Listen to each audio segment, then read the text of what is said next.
Dostlar, mına saati çıktı bugün buna bir uçup ketip atабыз.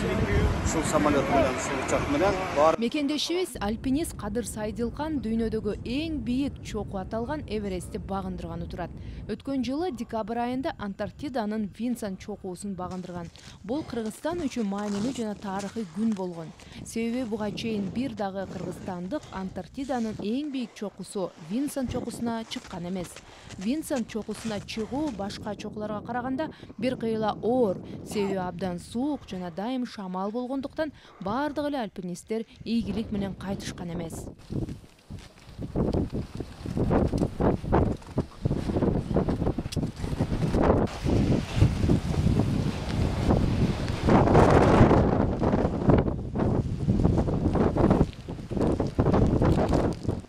Кадыр мырза ковидтен кийин гана альпинизмге кызыгып, Кыргызстандагы бийик чокуулардын баарына чыгып тажрыйба топтогон.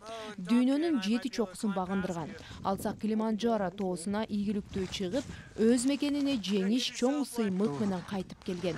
Ошондой эле Манаслуу улуттук долбоорун жетектеп, кыргызстандык бир нече альпинисттер менен Гималай тоо кыркаларында жайгашкан 8000 метрлик тоолордун 8-чиси болгон Манаслууга чыккан. Бул ийгилик символикалык болгон.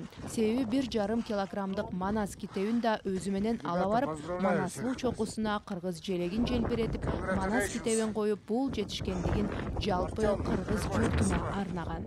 Спасибо. Кыргыз изи долбоорунун алкагында жана ошондой эле 7 чокуу дүйнөлүк эл аралык долбоорунун алкагында 5-чи материктин эң бийик чокусу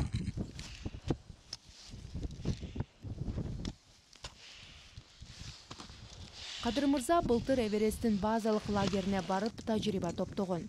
Бул жолу Кадыр мырзаны Эверестти багындырган Эдуард Кубатов базалык лагерь Катмандуга чейин коштоп барат. Эверестке чыгуу 1 айдан 3 айга чейин убакытты алат. Эверест дүйнөдөгү эң бийик чокуу. Ал Махлангур, Химал, Гималай тоо кыркаларында жайгашкан. Анын формасы 3 кошкон тоонун пирамидасын элестетет.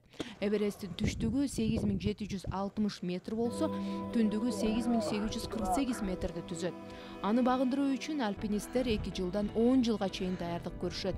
Эверест бийик жана климаты абдан оор, чыгуу татаал болгондуктан көпчүлүк альпинисттерди кызыктырып, чоң кыялга айланып келет.